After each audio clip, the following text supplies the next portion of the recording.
it's your girl T. So I want to go ahead and shout out Elfin Nayu. Elfin sent me this real disturbing story and it's coming from Chicago, Illinois. So what's going down is that back in November of 2014, a man named Max, he worked for Uber. He was driving under his wife's account to go pick up a young lady. She was a 22-year-old woman.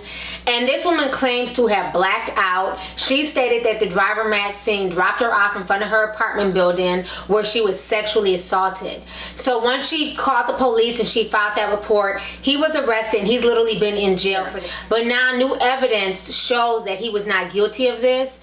What went down is basically he was recording their entire conversation. They were talking about sex. They were laughing about it. The victim had not passed out like she lied and said that she had. She was up fully aware and talking to this man about a lot of sexual things. Once they were able to get that audio tape evidence, they were able to use this in court and now he's been freed. I want you guys to go ahead and check out this news clip and I'm gonna come back with the rest of my commentary. County Jail, where he has been held since last December. Eyewitness News reporter Leah Hope joins us with that latest now. Leah?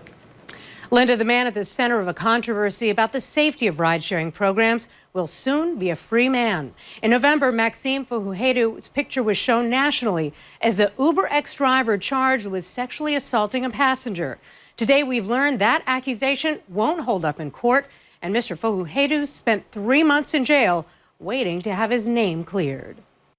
His wife and friends never believed the accusations. Today, they proved to be right. This really devastated my family, so I'm glad that the truth came out. Soon, Maxime Fuhuhedu will be returned to freedom as all charges against him were dropped.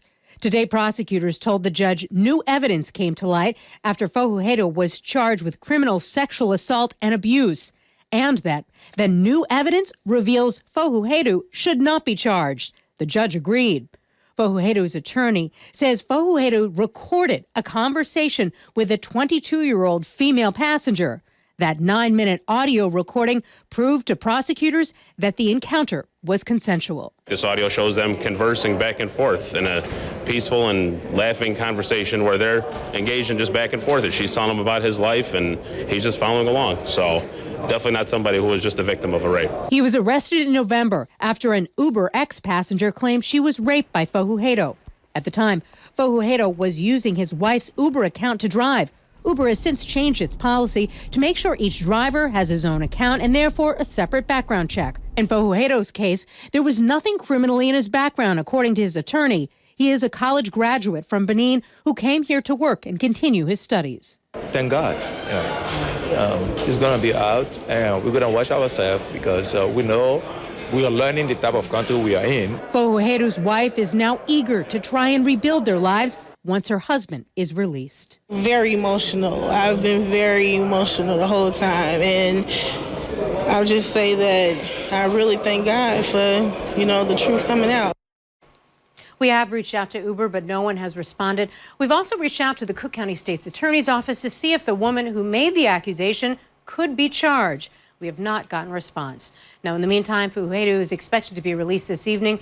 His wife tells us she has forgiven him, and now they need to start again. All right, so you guys just watched that news clip, and I feel really, really bad for this man and his family, especially his wife. The thing that bothers me with this is that it's so easy for anybody to claim that they were raped, that they were, sexually abused, with no proof. Imagine if this man had not recorded this conversation. This man will probably be in jail for the next 10 years. And this is why I've said in previous videos that it's to the point before any guy decides to have sexual relations with somebody that they don't know too well, they need to record the conversation. Make sure they have that form of consent on tape, because you have so many scandalous people out here, it makes no sense. You have a lot of women out here who are dying for attention. They want their 15 minutes of fame. And what makes me even more mad is the fact that this woman lied, but yet and still the news media has not blasted her. I wasn't able to find any pictures of her. They won't release her name. I don't understand why she's not being put on blast. This man was simply accused, and his whole name, his picture, his wife's information, his entire family's information got thrown out there in the media. But the woman who did the accusing, who's not been found of lying, her information's not out there, her address isn't out there, her name isn't out there, her picture isn't out there, and she's not even a victim of rape.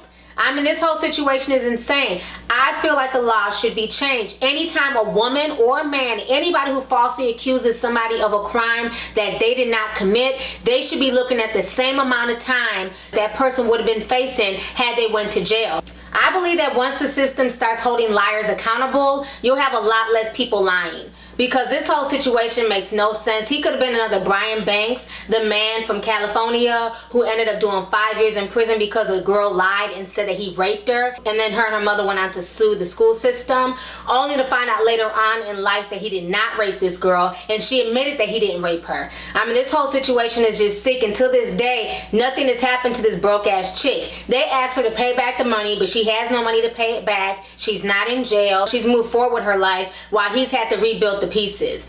You know, I think anyone, like I said, who lies about being sexually molested, being raped, or being assaulted should go to jail. If you're so ready and willing to ruin somebody else's life, you should have your life ruined as well. So anyways, go ahead and leave a comment. Let me know your thoughts on this entire situation. How do you feel about the news media not blasting this stupid ass accusers information in the news? You know what I'm saying? Like they did the person who was being accused. And then how do you feel about people who lie on other people? Do you feel like they should also be looking at jail time if they make false accusations against somebody? Let's go ahead and get the discussion popping. Go ahead and leave a comment. All right, deuces. Hey YouTube, it's your girl Lovely T, and you can show me some love by hitting that subscribe button, watching my previous videos, and following me on social media.